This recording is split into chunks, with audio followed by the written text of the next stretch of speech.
वहाँ धुआं हो गया, पता ही नहीं चला। गोली लगी तो मालूम पड़ा, जब कपड़ा व्हाइट कपड़े में जब ब्लड दिखा तो लगा गोली लगी। तो ये है, और पकड़े गए वो लोग। अब इंक्वायरी में पता चलेगा क्या है ये। हमका नहीं जानकारी रहा भैया, पहले से जब ये सब कोई आवे जाए लाग है तब हम जान पावा। हाँ, कोई मामला में नहीं फंसा भैया। शिवा से आखिरी बार कब बात? ये महाराष्ट्र है या मुंबई है, इसमें अभी कोई गैंग वांग नहीं है।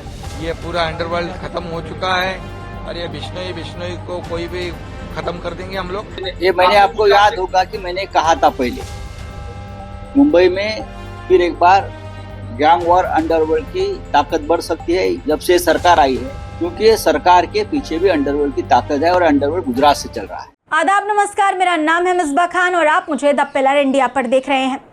महाराष्ट्र में एनसीपी अजीत पवार गुट के नेता बाबा सिद्दीकी की गोली मारकर हत्या हो गई है। यह खबर दोस्तों आपको मालूम ही होगी।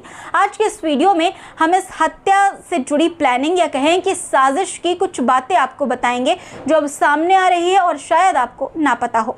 12 अक्टूबर की रात को बाबा सिद्दीकी पर 3 शूटरों द्वारा हमला किया गया था।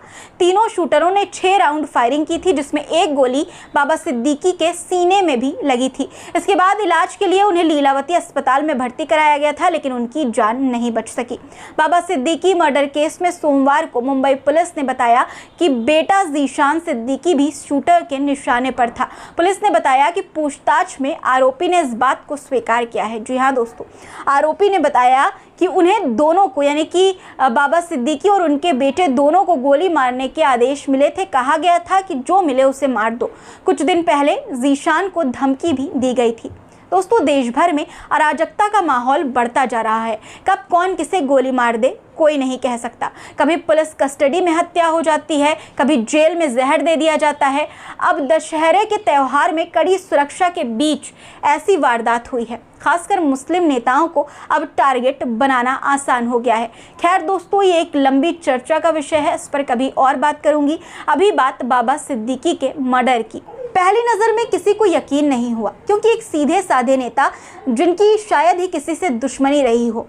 आप में से बहुत से ऐसे लोग हैं जो उन्हें सलमान खान और शाहरुख खान के पैचअप कराने के लिए जानते हैं। ऐसे नेता की हत्या हो जाना एक दुखद और गंभीर सवाल खड़े करती है। बाबा सिद्दीकी की दुश्मनी किसी से नहीं थी। बाबा सिद्दीकी पॉलिटिकल कोई राइवलरी नहीं थी। पॉलिटिक्स करते थे वो, लेकिन कोई झगड़ा नहीं थी। बहुत फ्रेंडली आदमी थे। अब 2 लोग पकड़े गए, कहते हैं कंटेक्ट किलर हैं, कोई हरियाणा से है, कोई यूपी का। अब ये इंक्वायरी का सवाल है। वहाँ पटाखे पहले फोड़े गए, वहाँ धुआं हो गया, पता ही नहीं चला। गोली लगी तो मालूम पड़ा, जब कपड़ा व्हाइट कपड़े में जब ब्लड दिखा तो लगा गोली लगी। तो ये है, और पकड़े गए वो लोग। अब इंक्वायरी में पता चलेगा क्या है ये। यह हत्या लचर कानून व्यवस्था की इसलिए भी बन गई है दोस्तों, क्योंकि बाबा सिद्दीकी जिस पार्टी से नेता थे, उनके मुखिया सूबे के उप मुख्यमंत्री हैं, यानी सत्ता में उनका आधा पावर है। अब आप अंदाजा लगाइए कि जिस पार्टी की सरकार है उसके ही नेता सुरक्षित नहीं है, तो आम जनता की सुरक्षा की जिम्मेदारी किसके हाथ होगी। कैसे दशहरे जैसी टाइट सिक्योरिटी में भी 3 बार के विधायक की हत्या हो गई, वो भी तब जब उन्हें पहले भी कई बार धमकियां मिल रही थी। क्या ये इंटेलिजेंस और लॉ एंड ऑर्डर का फेलियर नहीं है? कांग्रेस भी कुछ यही सवाल शिंदे सरकार से कर रही है। कांग्रेस ने इस पूरी घटना पर महाराष्ट्र के गृह मंत्री और मुख्यमंत्री का इस्तीफा मांगा है और निष्पक्ष कमेटी बनाकर जांच की मांग की है। रेकी करते हैं, रेकी करने के बाद हत्या करते हैं, खुलेआम चैलेंज करके हत्या करते हैं। यह सरकार के इकबाल पर गोली चलाई गई है, कानून व्यवस्था के इकबाल पर गोली चलाई गई है और अंततोगत्वा हत्या हो गई। पुलिस रोक पाने में नाकाम रही। तो मुझे लगता है कि महाराष्ट्र के गृह मंत्री को जिम्मेदारी लेनी चाहिए, उन्हें इस्तीफा देना चाहिए। महाराष्ट्र की जनता यह कह रही है और कांग्रेस पार्टी की तरफ से हम ये डिमांड करते हैं कि एक निष्पक्ष कमेटी बनाइए, जांच, जल्द से जल्द जांच रिपोर्ट महाराष्ट्र के सामने, देश के सामने आए, ताकि महाराष्ट्र के लोगों का डर खत्म हो सके। डबल इंजन सरकार है तो डबल जिम्मेदारी भी होती है, न सिर्फ महाराष्ट्र के मुख्यमंत्री की और गृह मंत्री की, बल्कि देश के प्रधानमंत्री और गृह मंत्री की भी। और अगर नैतिकता का लेश मात्र भी आपके अंदर बचा है, अगर आपकी अंतरात्मा जरा सी भी आवाज दे रही है, तो शिंदे जी, फडणवीस जी और अमित शाह जी को इस्तीफा देना चाहिए। और अगर ये इस्तीफा नहीं दिया जाता है, जैसा कि मैं जानती हूं तो जनता तैयार बैठी है आपकी कुर्सी आपके पांव के नीचे से खींचने के लिए। इस घटना में कई राज छिपे हैं जिसका जवाब तलाशे बगैर मास्टरमाइंड तक नहीं पहुंचा जा सकता। हत्या के बाद मुंबई पुलिस ने 3 लोगों को हिरासत में लिया। उनमें से एक आरोपी शिवा की मां का बयान सामने आया है। पहले आप उन्हें सुनिए। आपका बेटा, आपको क्या कुछ जानकारी हुई आज सवेरे जहाँ मतलब हम द्वारा बाहरित रहे सोए को उठी रहा तो हमका सब बात करत रहे तो हमका का हुआ तो कहन कि मतलब ये न्यूज चलत है तो हम भैया बीपी में नहीं है हमारे बीपी तुरंत है यहाँ देखिए थरथराए लागिन। तब फिर बाद में दवाई क्या सुना आपने? क्या सुना? कहन कि मतलब हुआ फंस गए हैं तो हमका काहे में फंस गए कहीं बम्बई में तो हमका पूनम रहा बम्बई में कैसे पहुँच गए। बेटा आपका कब गया था? होलिन के 8 दिन बाद गए हैं भैया। क्या नाम है इसका? शिवा। बड़ा बेटा आपका? बड़ा बेटा। तो मुंबई में क्या करता था? पूना में भंगाड़ के काम करत रहा। कितने बेटे हैं आपके? 3 बेटा है 3 बेटी। तो हमका नहीं जानकारी रहा भैया पहले से जब ये सब कोई आवे जाए लाग है तब हम जान पावा। हाँ कोई मामला में नहीं फंसा भैया। शिवा से आखिरी बार कब बात किया? सुना आपने, ये आरोपी शिवा की मां है। इनके मुताबिक उनका बेटा शिवा पुणे में कबाड़ का काम करता था। वो मुंबई कैसे पहुंच गया और इतनी बड़ी घटना को अंजाम कैसे दे दिया, इन्हें हैरानी है। खैर, अपराधी कोई भी बन सकता है, इसमें हैरानी की बात नहीं होनी चाहिए, लेकिन सवाल ये उठता है कि कबाड़ बिनने वाले के पास हत्या करने के लिए विदेशी पिस्टल कहां से आई। ये जांच का विषय है दोस्तों। इन तीनों आरोपियों में 2 यूपी और 1 हरियाणा के रहने वाले हैं।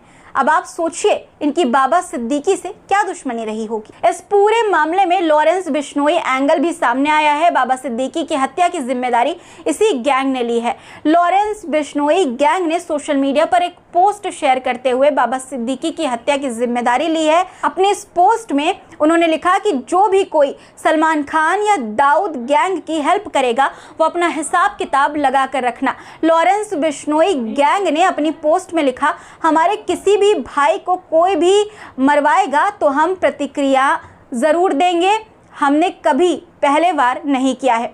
लॉरेंस बिश्नोई का नाम सामने आने पर सोशल मीडिया पर सीएम शिंदे का एक बयान भी तेजी से वायरल हो रहा है जिसमें वो इस गैंग के खात्मे की बात कर रहे हैं। सुनिए पहले आप ये बयान। ये महाराष्ट्र है, ये मुंबई है, इसमें अभी कोई गैंग वांग नहीं है।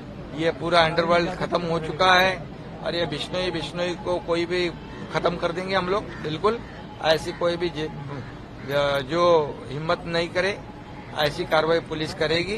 ये मुंबई पुलिस है, ये महाराष्ट्र है, या किसी की दादागिरी हम चलने नहीं। इस पूरे मामले पर विपक्ष सरकार पर पूरी तरह से हमलावर है। शिवसेना उद्धव गुट के नेता संजय राउत ने इसे गुजरात कनेक्शन बताया है। उन्होंने कहा कि मुंबई में गैंग वॉर और अंडरवर्ल्ड की ताकत बढ़ सकती है क्योंकि इस सरकार के पीछे अंडरवर्ल्ड की ताकत है और अंडरवर्ल्ड गुजरात से चलाया जा रहा है।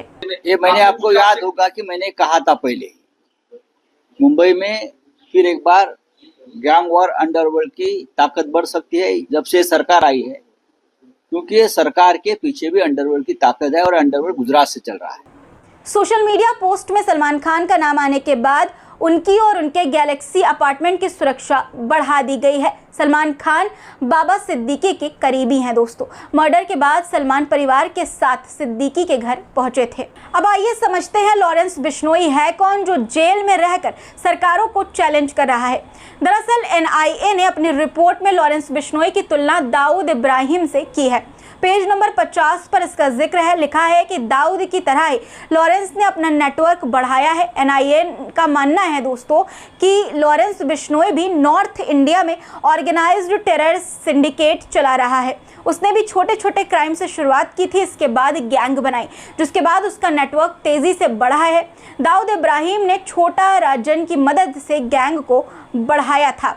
उसी तरह लॉरेंस बिश्नोई ने गोल्डी बराड़, सचिन बिश्नोई, अनमोल बिश्नोई, विक्रम बराड़, काला जठेड़ी, काला राणा के साथ मिलकर गैंग का नेटवर्क 13 राज्यों तक पहुंचा दिया।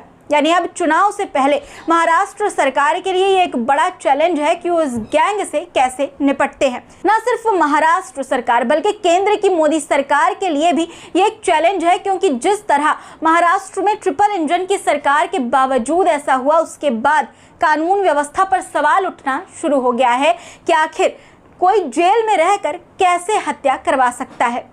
आपका क्या सोचना है इस पूरे मामले पर कमेंट में ज़रूर लिखिएगा दोस्तों। और चैनल को अगर आपने सब्सक्राइब नहीं किया है तो कर लीजिए। फिर मुलाकात होगी कुछ नए मुद्दों के साथ, तब तक के लिए अपना रखिए ख्याल। खुदा हाफिज।